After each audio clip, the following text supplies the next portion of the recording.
Welcome to Combat Sports Talk, a podcast dedicated to UFC and Bellator discussion, the MMA community, and combat sports in general. I'm your host, Ryan Smith, and joining me this week is John, the Keys to Victory Keys. How are you tonight, sir? I am doing fantastic tonight. How about yourself? I am doing extremely well. It is especially hot in the hot box, so let's go ahead and get started with the show. All right. Well, last week we previewed two cards, but only one of them happened. Bellator 204 brought the pain with a great card from Sioux Falls, South Dakota. But UFC from Lincoln, Nebraska is actually scheduled for this weekend. So we prematurely evaluated that one, and I'm really sorry about that. That happened. Yeah, you know. I think we were just too excited about the card. It's a great card. We'll talk about it at the end of the show. But let's get into the fights that actually happened on Friday night with the red-crested stepchild known as Bellator 204. This is the official decision. The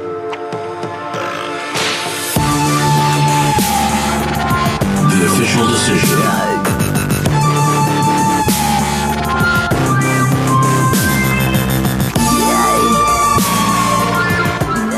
This is the official decision. This is where we look at the fights that were on last week. There was only one fight. It was Bellator 204, Caldwell versus Lahat, August 17th at Sanford Pentagon in Sioux Falls, South Dakota.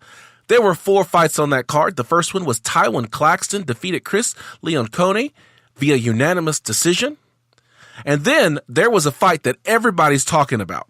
And this was a fight between Ricky Bandejas and James Gallagher. James Gallagher is from Ireland. He is part of the camp known as Camp McGregor. That's all. So that means that they not only train in striking and ground game, but smack talk as well. Let's hear what James Gallagher had to say about his opponent, Ricky Bandejas. I'm going to walk in here Friday night and put on a clinic.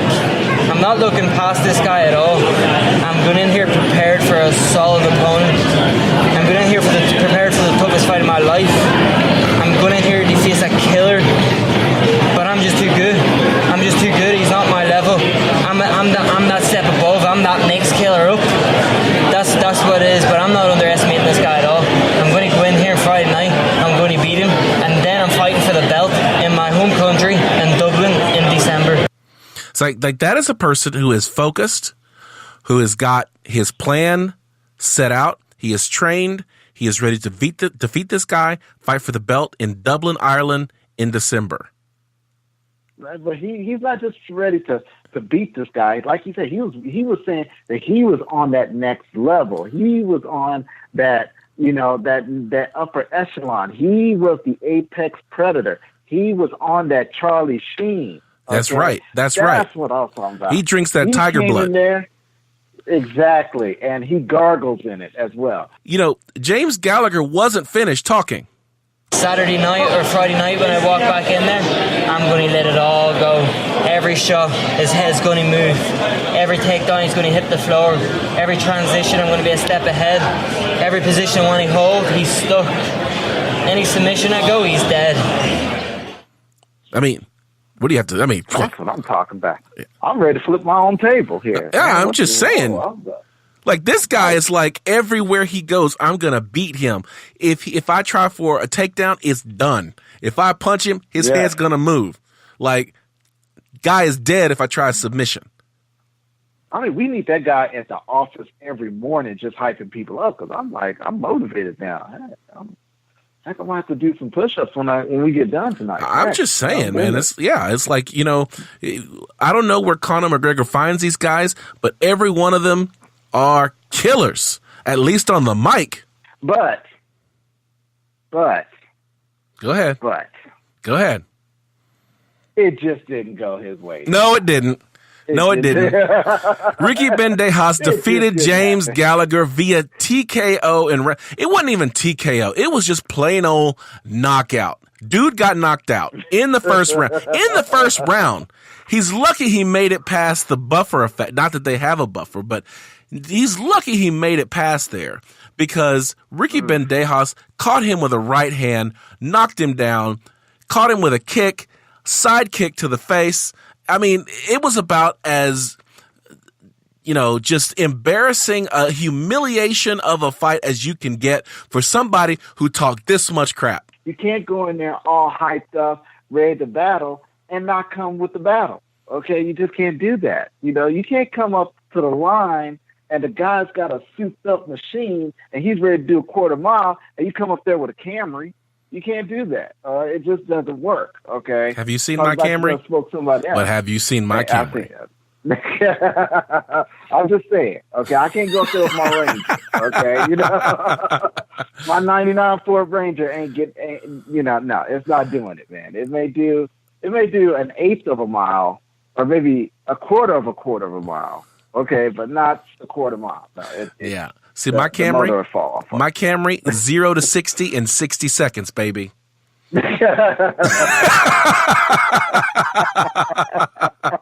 Everything is stock. Yes. That's right. From the radio on down. That's right. Okay.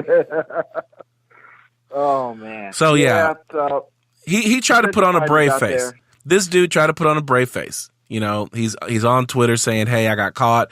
This is what happens. He said all the right stuff. I'm not gonna, I think it's funny because he talks so much crap with so much certainty that you would expect him to just go in there. And he had some moments of brilliance, but they were fleeting because this was a first round knockout.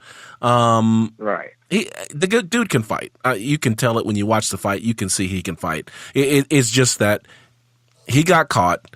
He got caught on the night that he did.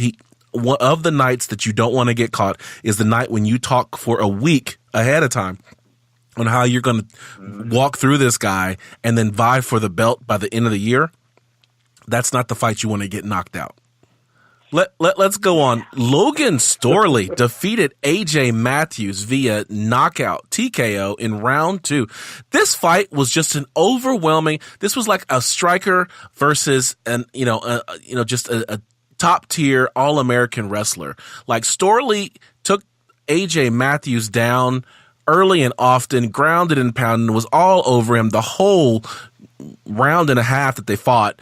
During the first round, Storley had AJ Matthews down near the cage, reared back and threw a knee that landed around Matthews' head.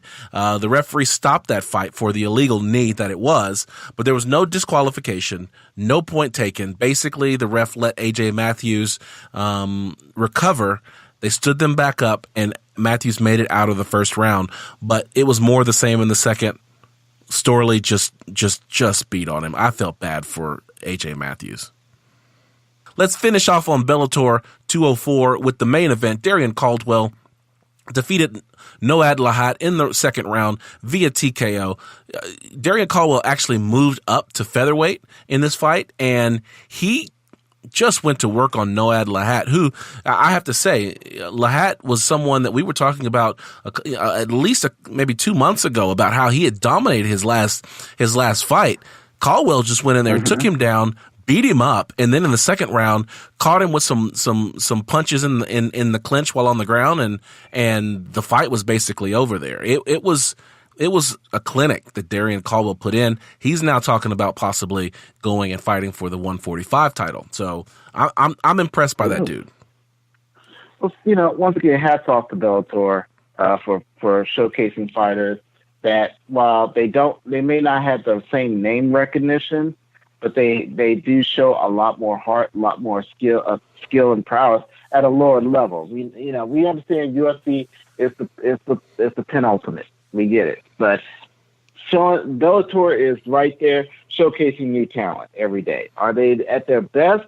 Not yet, but I like the up and comers. All right. So let's go ahead and turn the page on this one. Let's put it on the shelf because this card is history, and go into the stories that are making waves in the UFC with Finding the Angles.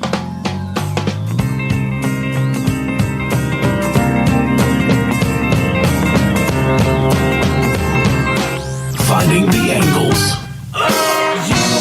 This is Finding the Angles. This is where we're talking about the headlines and all the stories that are making waves in the UFC world, the things that people are talking about. And we're going to start off with the UFC's Donald Cerrone almost dies in a catastrophic cave dive. He says he's happy to be alive. This was something that he put on Instagram that today I can honestly say that I am happy to be alive. We had a catastrophic worst case scenario on our dive.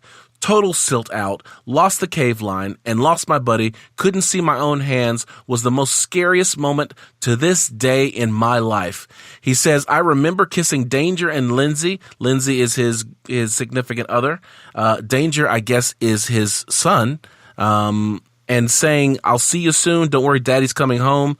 Told the Grim Reaper, not today, MFR.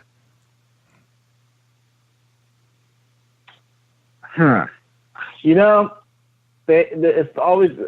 I've always heard the stories about Cerrone being a bit of a meathead. Mm-hmm. And, you know, AKA, you know, the only camp I've ever heard that was full of meatheads was AKA. Okay, just classic meathead. This is almost bonehead. Okay, I'm like he's consistently doing crazy things, and he's consistently doing stuff that will almost kill him. Okay, so. When do you learn that's enough? You know, when do you say, you know what, I'm good? You know, here's the thing: is that Donald Cerrone, he is an adventure sports guy. He does, you know, the water skiing. He hunts. He's an outdoorsy guy. Like I don't fault him for going and doing a cave dive. You know, that's something that people do. You know, the fact that he that you know, the silt fell and blocked his vision and almost, you know, was a very dangerous situation. You know, that's unfortunate. But at the end of the day, I don't think that, I mean, I don't dive, so I don't know how much risk he was putting himself in, you know, but it just seems like that's the type of guy he is. And I don't fault him for going out and adventure seeking, especially when he's not right now. I don't know that he's booked for a fight. What about? I thought him. No, it's not him and Perry. I thought him and Perry were booked for a fight. Is it Donald Cerrone and Mike Perry? I thought they were. I thought, or were they just talking smack to each other? Like they want some of that. Now, I'll have to look at that. But you know, you're right. You're right. But that fight is not till November. So you know, right here we're in August. So he's not even starting his camp yet. He won't start his camp probably until next month anyway. But, yeah, September, October. I mean, maybe you do an 8-week camp, November 10th. So you're looking at, you know, somewhere in, you know, mid-September when he gets started. So, yeah, I don't think that you fault him for that, do you? I don't fault him for it, but you know, still, I mean. There's a part of me that's like, dude, don't do that. Okay, don't you do enough? I mean, go hunt, you know, go do your normal stuff.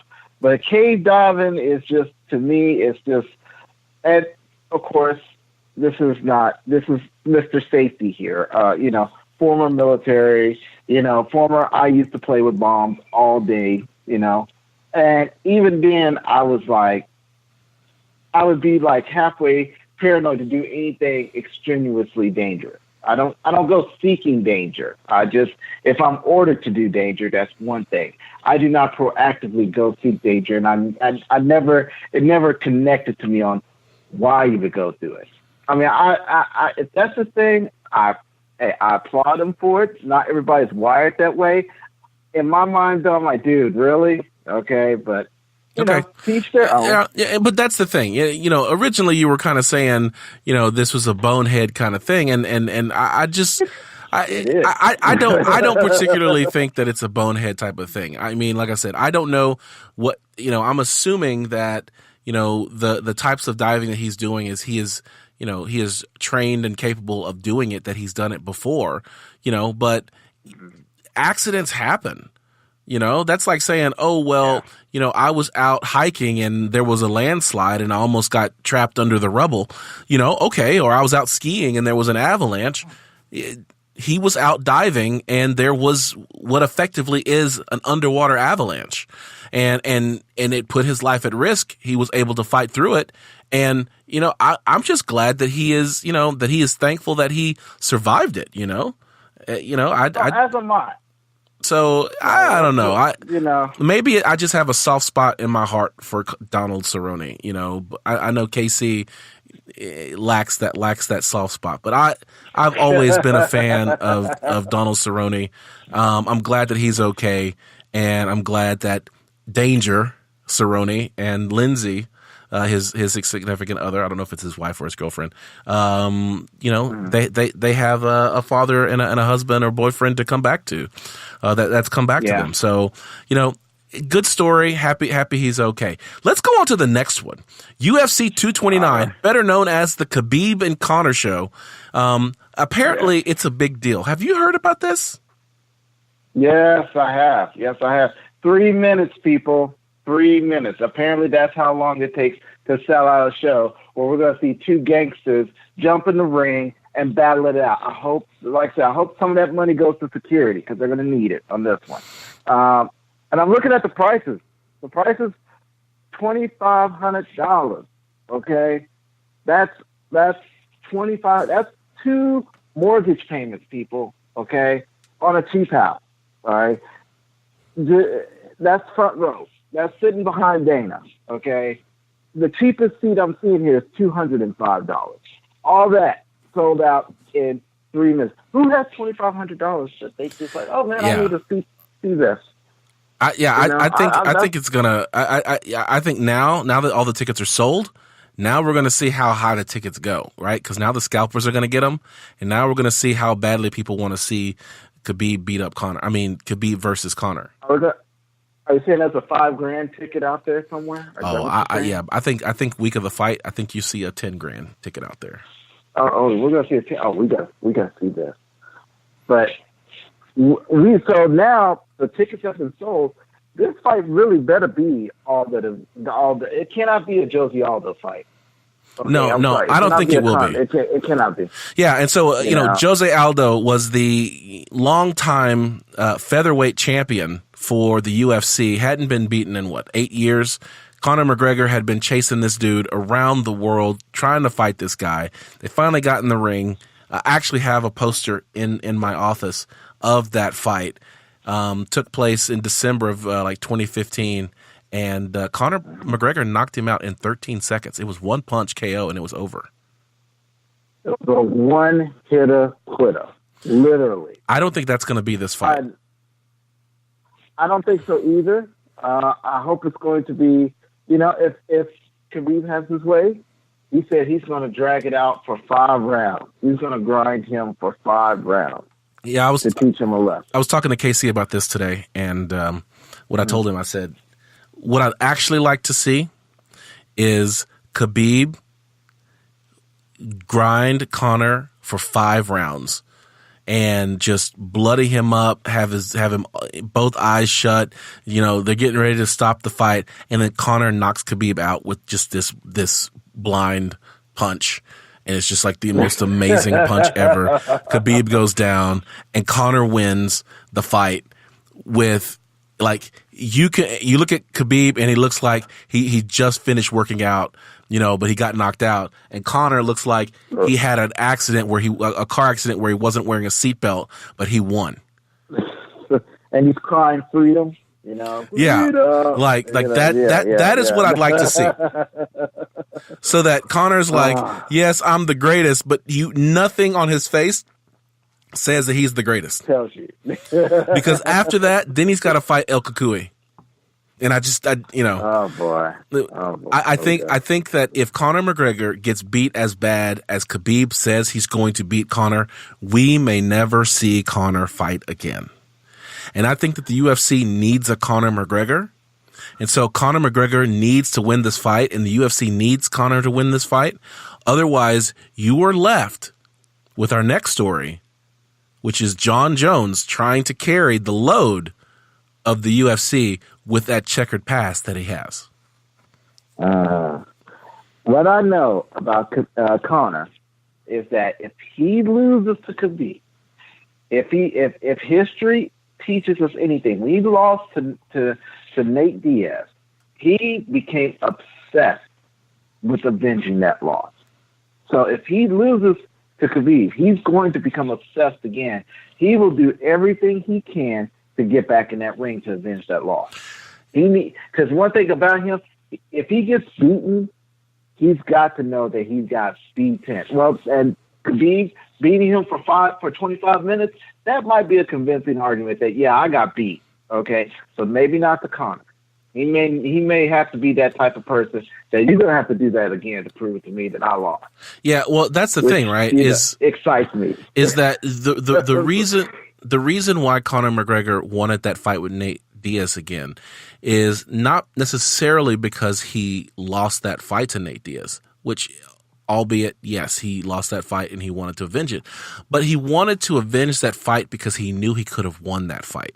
He landed so many hands on Nate Diaz, landed all kinds of strikes. He was touching Nate Diaz at will. And basically what he said was that he didn't realize how much difference that extra weight made, and that he was hitting with Nate Diaz with everything he had and he wasn't phasing him. So he said, let me try this again. I'm going to train differently and I guarantee you I win that fight. And that's what he did. I think if he gets whooped for 5 rounds and he's bloodied up and his face is rearranged and he looks like Frankenstein, I don't think he comes back. I don't think he says I can win this fight. You know, I think what he does is he just, you know, he goes off into whatever world he's in, and Khabib just goes on with his career and faces Tony Ferguson and then loses. Oh wow! Oh wow! Okay. I'm a Tony Ferguson fan. Okay. I couldn't tell. Okay. All right, let's go on.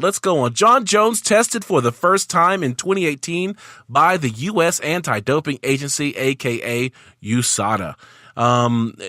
We were looking at an article last week that was talking about how Jon Jones had not yet been tested by USADA, which is highly irregular because given that there is a fighter who is still in the pool but on suspension, they are supposed to be subject to more frequent testing than regular fighters. And given that Jon Jones had not been tested in 2018, smacked of some type of conspiracy.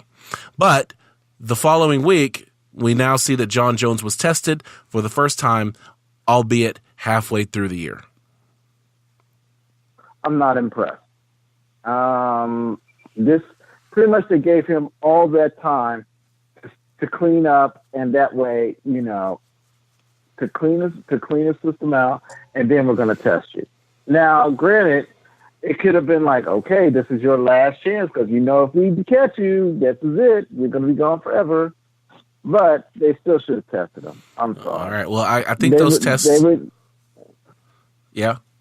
Oh, go ahead. No, go I ahead. think those tests are still out. I don't know that we've got the results back yet. But DC decided to respond now that Jon Jones has been tested. Did you see what DC put out there? Yep, I see. He's not wrong. He's not wrong for saying that. 67 tests, 0 issues. Know what you're taking. It's your job. No excuses. Fight clean. All the cheaters out there suck. And guess what? He can say that as the day is long, and guess what? Nobody can deny him. Nobody can sit there and say you are absolutely wrong. That's sir. right. And so, okay. You know, for those out there who aren't aware, Jon Jones and Daniel Cormier, aka DC, don't like each other.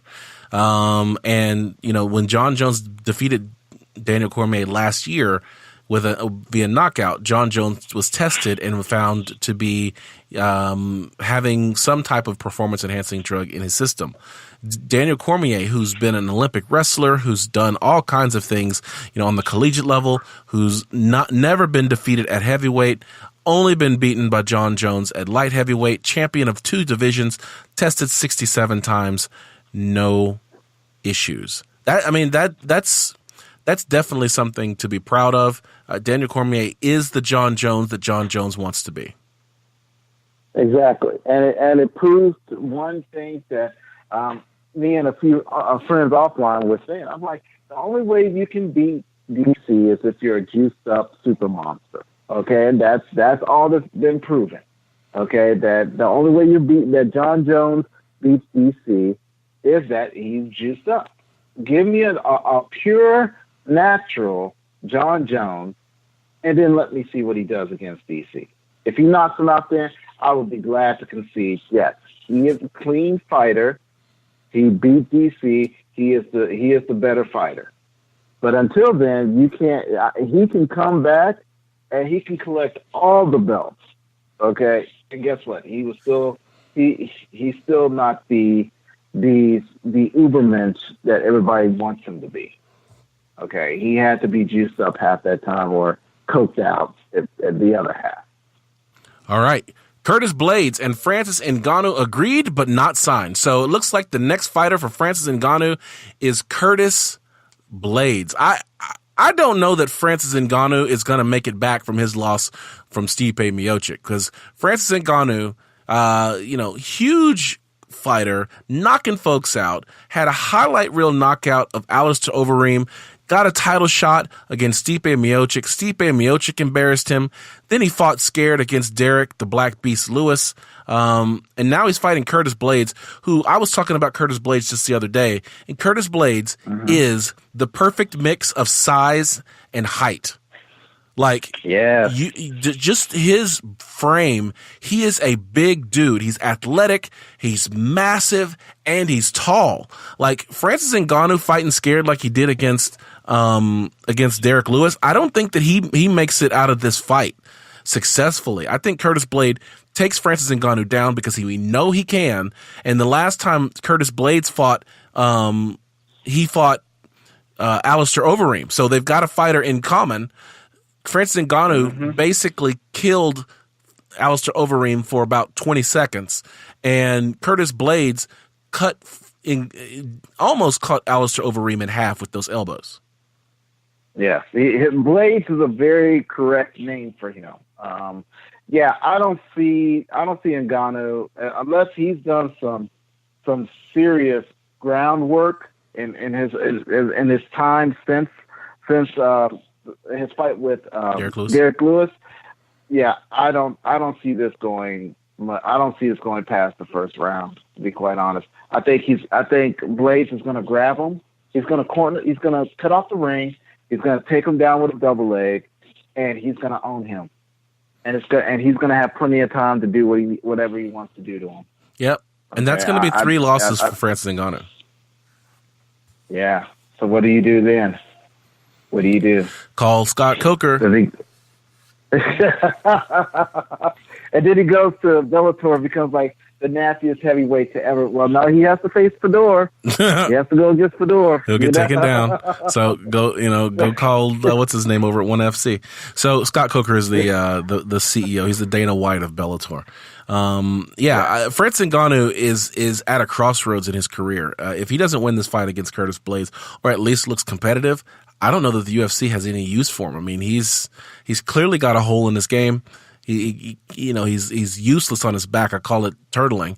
He gets on his back and that's all he's got. I mean, I know turtling has another meaning in the UFC where you cover up, but it's like being a turtle on your back. I mean, you're basically useless.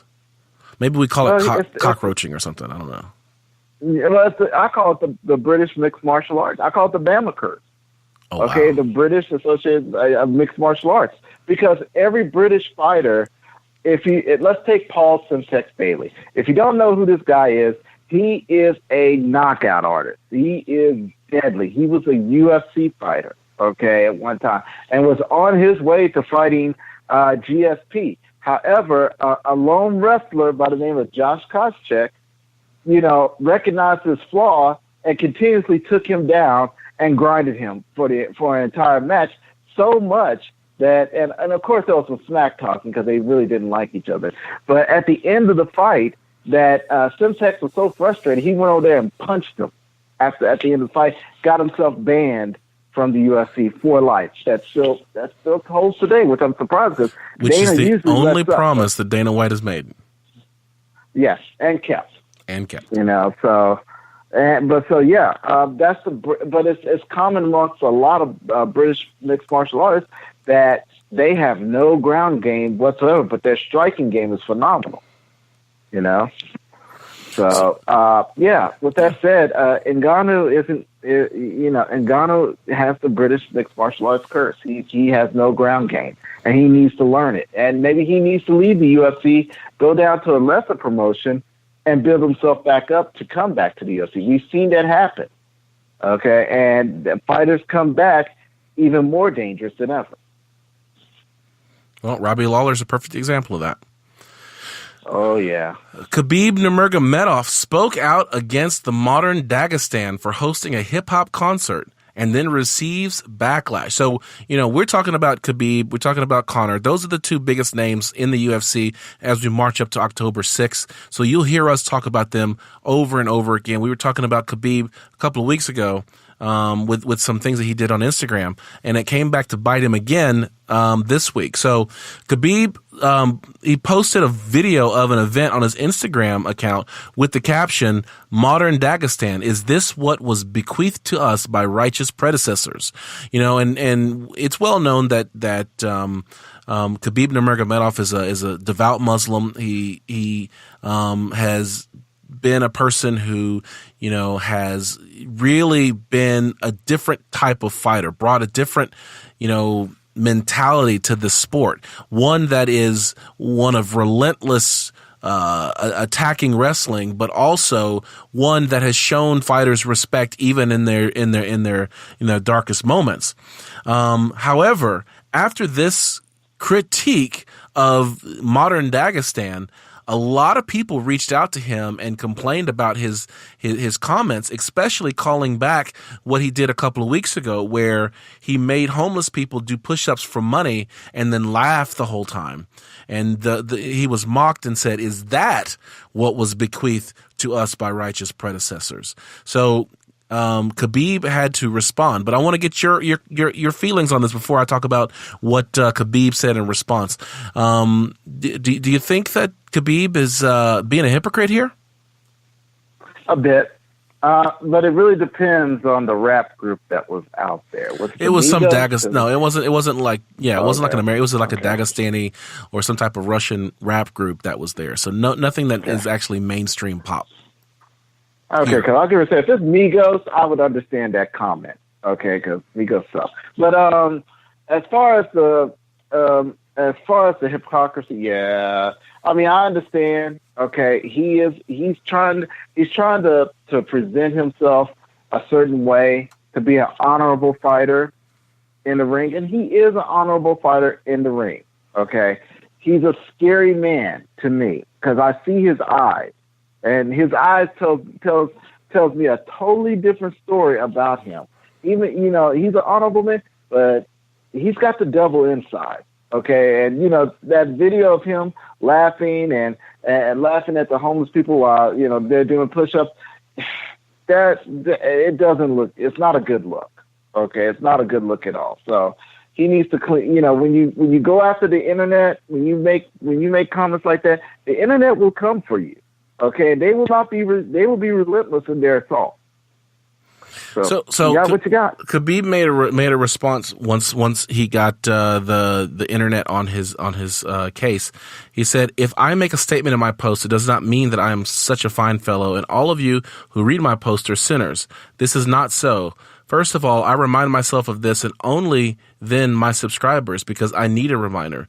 We are all sinners, some less, some more, but there are no ideal people. But we all have to admit that Dagestan needs a reminder. If athletes make me silently observe what is happening in our republic, then what will we come to? Look at the past few months and how many children we lost in, and I can't say the name of this, but it's Makakala. I'm not talking about other problems. Politics do not interest me, and I'm not a state Duma deputy. This is not a political post. I, as a Dagestani, worry about my republic and what happens in it." That's nice. But, he comes back with the, I'm a sinner, you're a sinner, he's a sinner, she's a sinner, aren't we all sinners too? Okay, you recognize that you're a sinner, but that doesn't justify you saying that, because if you're going to walk the walk, if you're gonna talk the talk, you gotta be able to walk the walk. Okay, that's just long and short.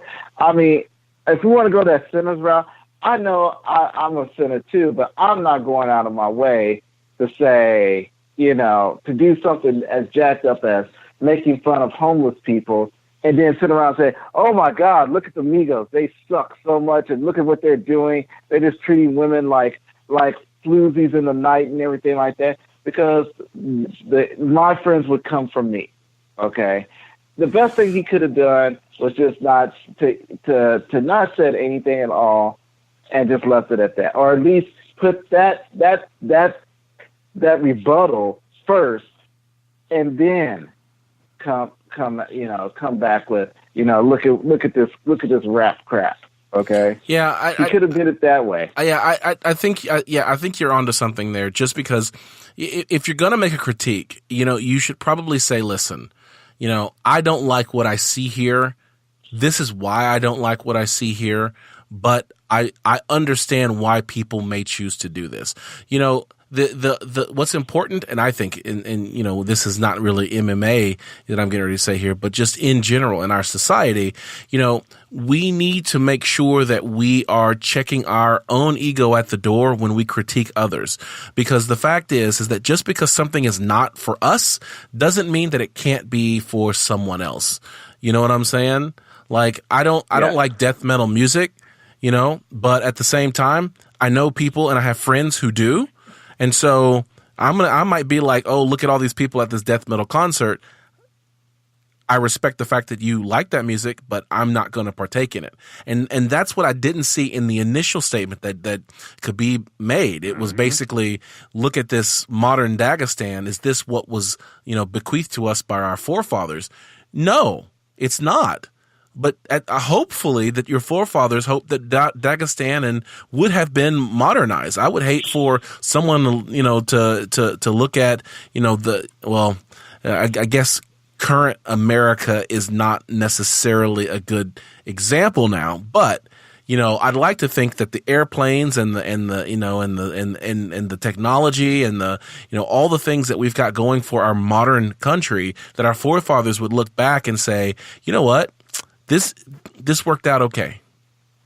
So if you're going to critique, say what you feel, because you have every right to do so. And if you don't feel comfortable with something, then say that you don't feel comfortable with something. But if someone has the right to be able to live their own life, then you should respect that as well. And I felt like Khabib did not show that respect in his initial comments, but he did, once he was called on the carpet. Well, so that comes to the point, are we okay with the fact that he had to come back and clean it up, or that he should have went initially and said that in the first place and left it alone? Well, I think that what would have been better would have been him saying that initially, but the fact that he didn't, because so many people, they say something uncouth or just dumb, and then people call them out on it. And, the way that the internet called him out on it by mocking what he did with homeless people, there's a lot of people, especially if we look at what goes on here in the U.S., where they dig in, they entrench, and they justify what they said. And what I saw here with Khabib, which makes me like him a little more again, is the fact that he recognized the fact that, yes, I just made a hypocritical statement. I am just as bad. We're all bad. I'm just as bad, but I am just expressing my concern for what I feel is a change in our nation that I don't support. Fair enough. All right. Talking about changes that we don't support, the biggest sin that you can have in mixed martial arts, outside of fighting with performance-enhancing drugs, is missing weight. Now, we mocked Mackenzie Dern for missing 7 pounds, which I think was the record in the UFC for having missed weight. But in a grappling bout, which was the Kasai Pro 3, former UFC fighter Husamal Palhares missed weight by 18 pounds. And by the way, this isn't really 18 pounds because this was supposed to be a 185-pound fight that he called the promoter and said, hey, I'm not going to make 185. Can we do 200? They made 200. Dude comes in at 218. Wow. Like he was like, listen, okay, I was just fooling about 185. I plan on coming in a whole 38 pounds too heavy. Exactly, man. He didn't even try. That's not even, you're not trying to 10 pounds. Well, 33. If they say, 33, you're just like, man, this paella is delicious, man. Okay, that's what he was doing. Okay. Oh, and, my gosh. Wow. But Rousimar Palhares, he's had some issues, man. He's had some serious issues.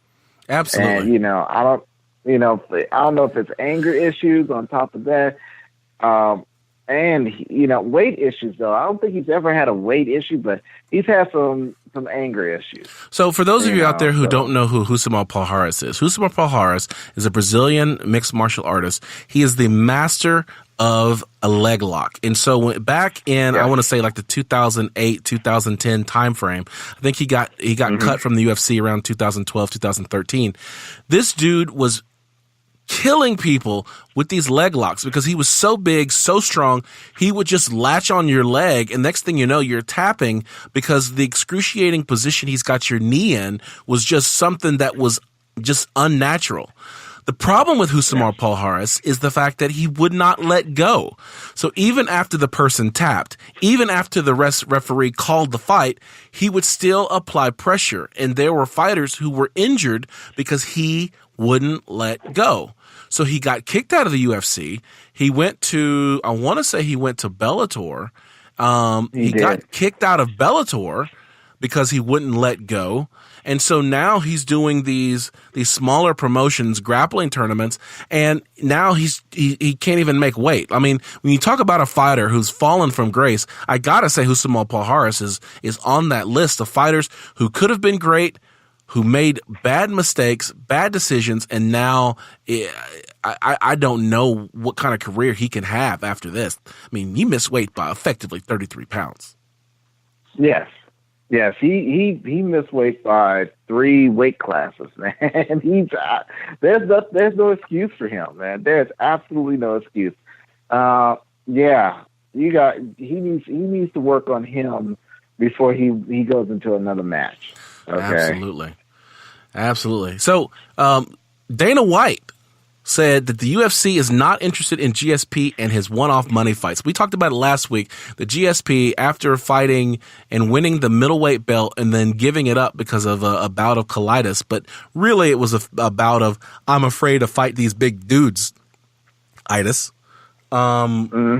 GSP looked at the money that is potential to be made with a Conor McGregor and Khabib fight, and he said, you know what, I'd be open to fighting one of these guys. Now, Georges St. Pierre fights at 170. He fought his last fight at 185. Conor and Khabib are fighting at 155, so it's unreasonable to think that him coming down to 155 was just it makes any sense. And so what Dana White was saying, he says, I'm not interested in that fight. He knows that, and I've told him many times. He was the 170-pound champion. He moved up to 185 to take on Michael Bisping and put in his agreement that he would absolutely defend the title at 185, and then he just dumped the title. So I'm not interested. I think Dana White has a point. It's a smart play. I mean, and he's right. Because if you make a contractual agreement to do what you're supposed to do it. All right, and everybody kind of knew that GSP was going in there to do that. It was kind of, to me, it was an open secret. Because I was like, dude, you're going in there as a middleweight after being welterweight for so long. These guys are huge now, and they will beat you. But they didn't. He went in there, made his money. Yeah, and he was like, I wouldn't know but to this, and he let it go. And, I don't blame him. Yeah. Or maybe the aliens came and talked to him. No, I think if it wasn't for the fact that Michael Bisping, who fought George St. Pierre and lost his middleweight title, I think if Michael Bisping didn't have a blind spot in his right eye where he was susceptible to a left hook, I think if that wasn't there, I think George St. Pierre would have gotten defeated. He would have gotten smashed. But Michael Bisping had this glaring weakness. George St. Pierre took advantage of it, rocked him, and then was able to finish that fight. Him coming in and fighting Khabib or a Conor, I think that if Dana White comes off of it, because we know that Dana White says no, he really means not right now. Right. I think that Khabib is probably the better fight because I think George St. Pierre being a bigger fighter than Conor. I think Conor gets taken down and gets owned. I think that there's a better fight with Khabib. But Dana White finished by saying George St. Pierre is looking for those one-off fights where he can make a lot of money, which is smart. That's what he should do. But we're not interested in that. I'm interested in George St. Pierre coming back at 170, not at 155 pounds. Because 170 means he's got Darren Till, he's got Kamaru Usman, he's got Tyron Woodley, the champ, and some guy named Colby Covington. RDA, you got Robbie Lawler. Yeah, murderers, all. Okay. Yeah. If George St. Pierre was Batman, you just named off Arkham Asylum. Okay, with Colby Covington possibly being the Joker. All right, and because if there's anybody that I would love to see GSP smash, it would be Colby Covington. I would. The way he did, if he does him like he did. Like GSP did Josh Koscheck, which he broke his orbital, and now Josh can't stop blinking ever. I would be good with that. Ever. Yeah. And I think he blinks when he sleeps, man. That's kind of scary. Well, George St. Pierre shut him up, and talking about trying to shut someone up, Dylan Denise or Dennis. He is a Bellator fighter. He is also another one of Conor McGregor's camp mates. This is the guy that does a lot of the grappling and submission training with Conor McGregor. He is in a back and forth with Kevin Lee. Both of these guys got a mouth on them. Both of these guys like to talk mess. I think I would rather them just get a mic, just do a video or something. Like, don't do it over Twitter. I don't want to read all this crap. I'm just saying. Well, hold on, because Kevin Lee is entertaining, though. He talks a lot of trash about every fighter. It doesn't matter your weight class. He thinks he can beat everybody. And for the most part, I think he might have a puncher's chance with everybody. Okay. However, in this one, he goes extra. He says that, he had Dennis and, he owned them. They were rolling, no punches thrown, just rolling. And that he had Dennis, who was a black belt in Brazilian Jiu-Jitsu. He pretty much had his way with them, and to the point that he was talking reverse triangles, which I know it's kind of difficult, just by watching it. And I'm watching Brazilian Jiu-Jitsu fighters doing it. Kevin Lee is a wrestler that has some training, and he's saying that he dominated a Brazilian Jiu-Jitsu fighter. Well, that brought up the ire of Dylan Denise, and what he said was, if what you say is true, Kevin Lee, then let's roll on Instagram Live. We can both put up $100,000 cash. Winners takes all. Only way to win is by submission. # easy money.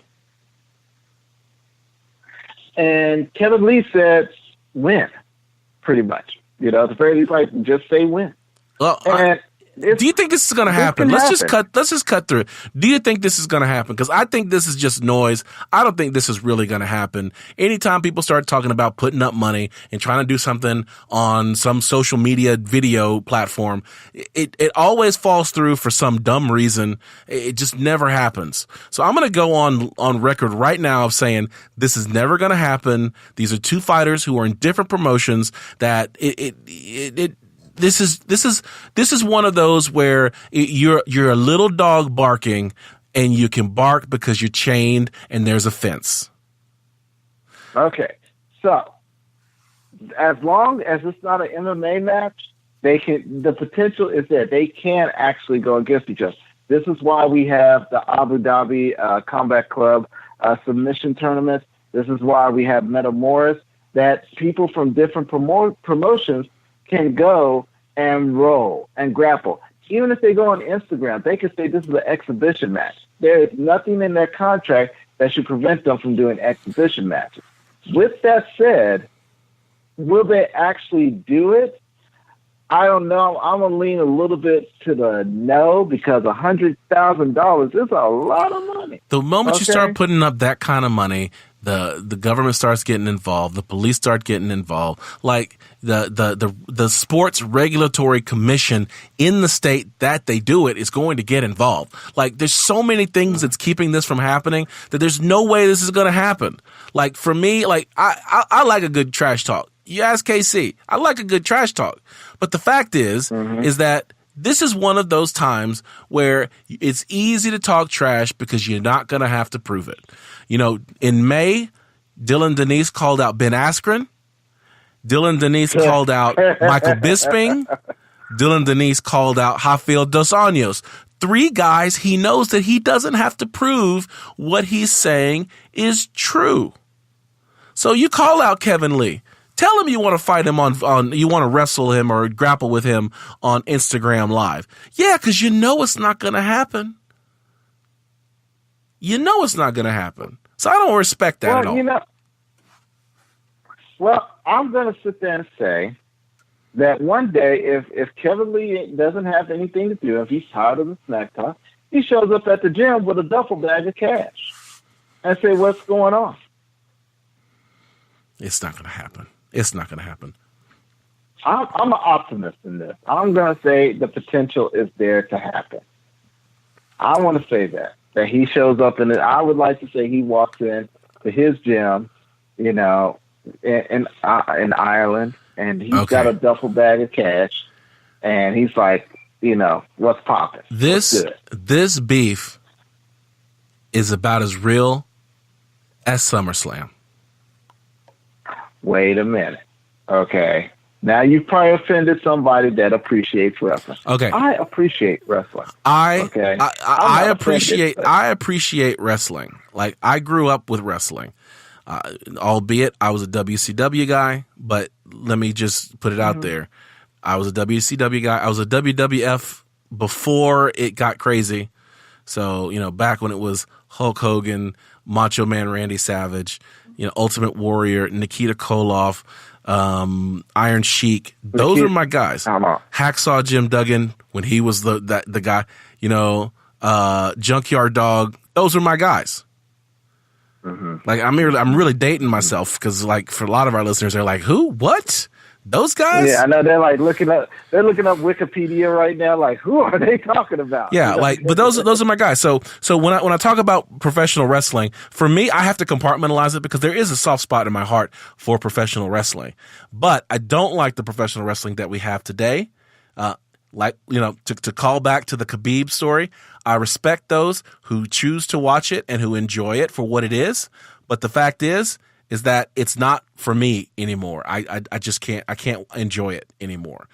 With that said, the only reason why I'm bringing this up on the show, and because I have expressed a desire to want to separate professional wrestling from mixed martial arts and try to keep that crevice as wide as possible, is because of the fact that on Sunday night, Brock Lesnar lost his WWE title to Roman Reigns, which opens him up to return to the UFC because he is no longer entitled to make appearances and show as the WWE champion under that promotion.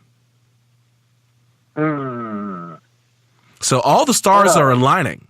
Things are converging, and Brock Lesnar is no longer the champion of the WWE. But is he the fighter for UFC now? I mean, does he have the chop? No. I mean, I like to think he still does. Okay, I'm thinking on the Randy Couture side of the game. You know, he fought in the UFC until he was like, what, 45? Yeah, Brock Lesnar is only like 41. He turns 42 this year. Or he's 40, he turns 41 this year. It's something like that. He's 40-41.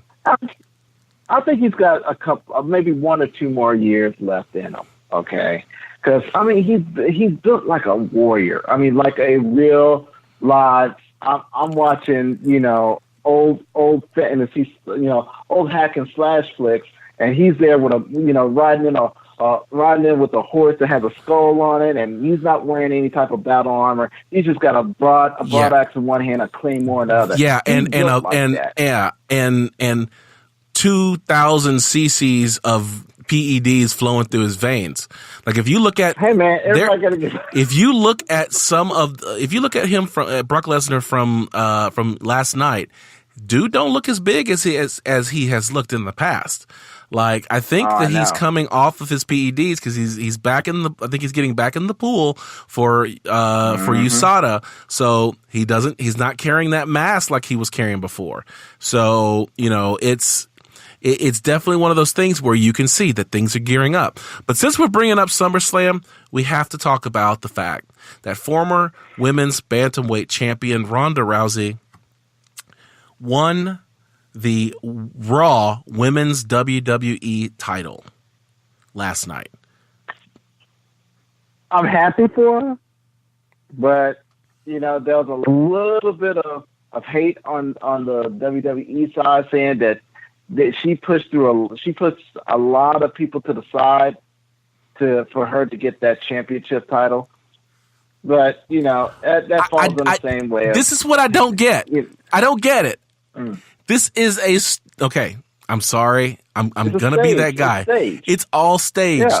And so how are people getting upset that Ronda Rousey pushed aside other people when it's set up for Ronda Rousey to win the title as quickly as possible? Like the fact that she beat her opponent quite easily last night. I saw some of the highlights. It like, I don't understand how people are upset. Like, how are you upset?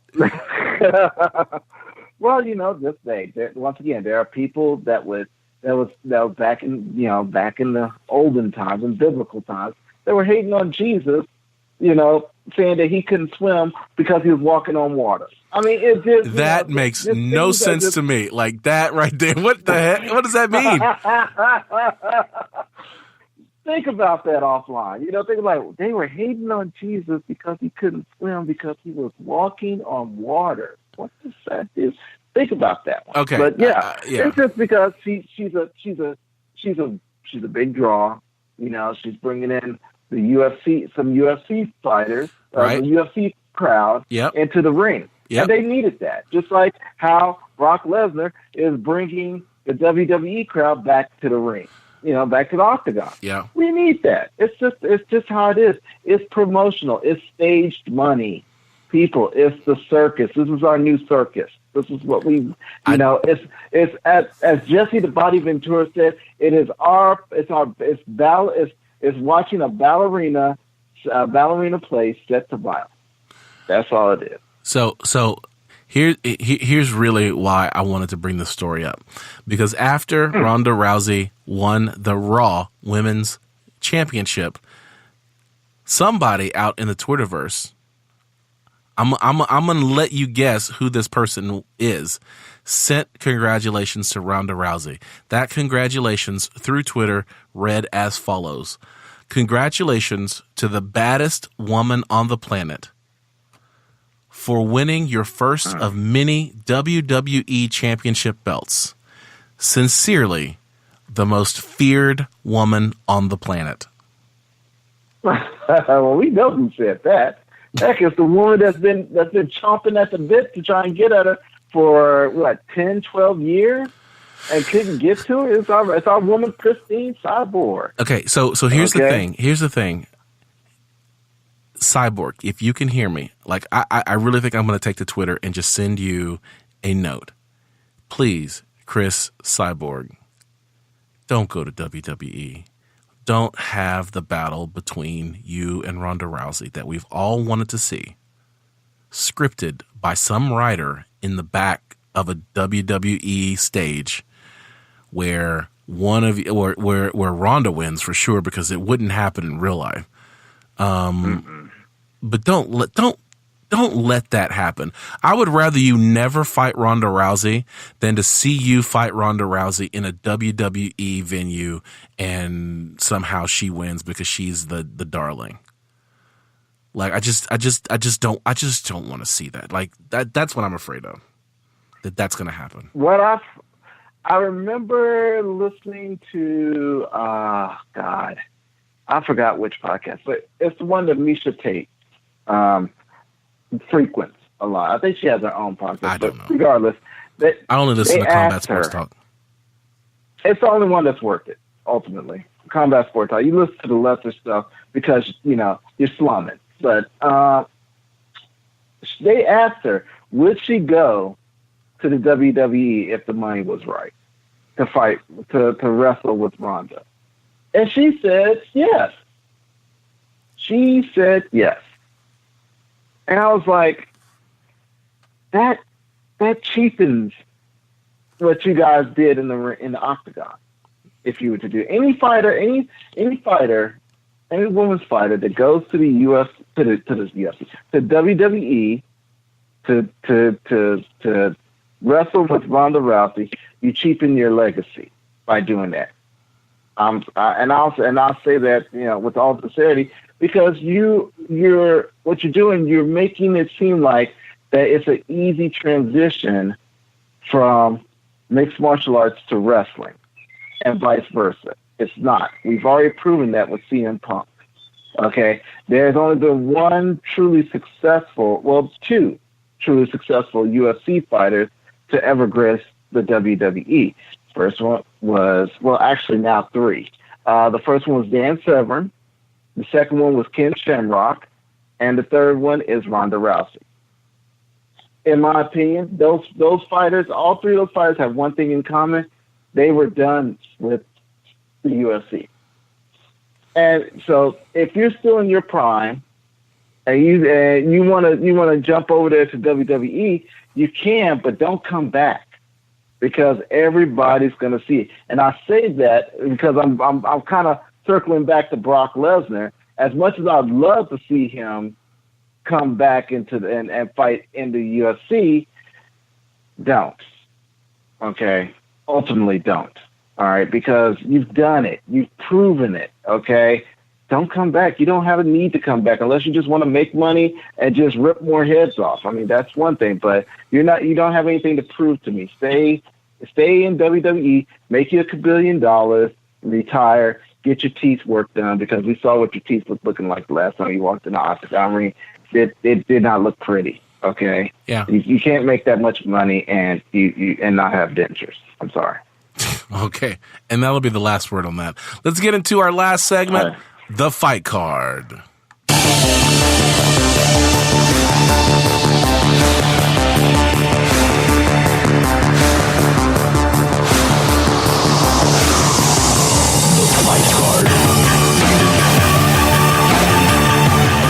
Well, we've already covered these fights that are happening on this weekend. UFC Fight Night, Gaethje versus Vic in Lincoln, Nebraska. But we'll just go over and recover the names of the fighters who are fighting. If you really want to know what we think, go to last week's podcast. Skip to the end. We talk about these fights there too. So Eric, your boy Anders versus Tim Williams. That's a middleweight fight. You got number 6, John Moraga. He's known as Chicano. Versus Devison Deus da Guerra Figueiredo. Given the fact that I had 2 weeks to practice that last name, I probably should have gotten it right. So that's my bad. Okay. That's my bad. Jake the Juggernaut Ellenberger is back fighting Brian Bam Bam Barberina. You got number 11 Cast Iron Courtney Casey versus number 14 Angela Something Kill Hill. I don't think it's something. I think it's over the hill kill. Hill. No. Oh wow. Okay. I see this. I'm just waiting for the weigh-in to see which Street Fighter character she's showing up. All right. Anyway. Yeah, she's gonna end up showing up as Cammy or something like that. It's worth it. Anyway. So yeah, Angela over the hill is fighting Courtney Casey. number 11. I think Courtney Casey is going to smash Angela Hill. So if she doesn't, I'm going to be disappointed in Courtney. Michael the Menace Johnson versus Andre Touchy Philly. And then for the main event, number 7, Justin Gaethje versus our hometown hero, number 10, James the Texecutioner Vick. You want to reiterate your flash fight pick here? Oh, we know how it's going to end. It's the Texecutioner is aptly named in this one. He's going to destroy Justin Gaethje. Let's just hope he can do it quickly. I just hope that he can survive the leg kicks. Know that the leg kicks are coming. If you can handle the leg kicks, James Vick, it's yours all day long. We got your back on this one. Go forth and conquer. All right. Well, that's about it for our show. Follow us on social media. On Twitter, I'm at CST Ryan. And I'm at Keys to Victory.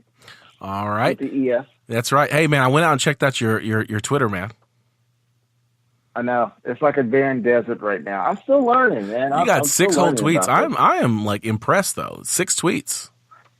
Hey, man. You know, it's hard. Those were hard-earned tweets right there, man. I'm sweating here. I'm like, am I doing it right, kids? The kids are laughing at me and everything. It's not pretty. You know, it's a good learning experience. So I'm proud of you for your 6 tweets. Hopefully we can get a 7th tweet by our next show. How about that? I'm going for it, man. I'm going for it. 7th tweet. All right. I'll bring up some more MMA. You know what? We were talking offline about the human weapon taekwondo. I think I'll put that up on. All right. Yeah, that would be good. That'd be good. We'll teach you how to hashtag too, so you can get people to notice it. But you know, I appreciate you coming up with an actual tweet and not something like, "This is my 7th tweet." There you go. The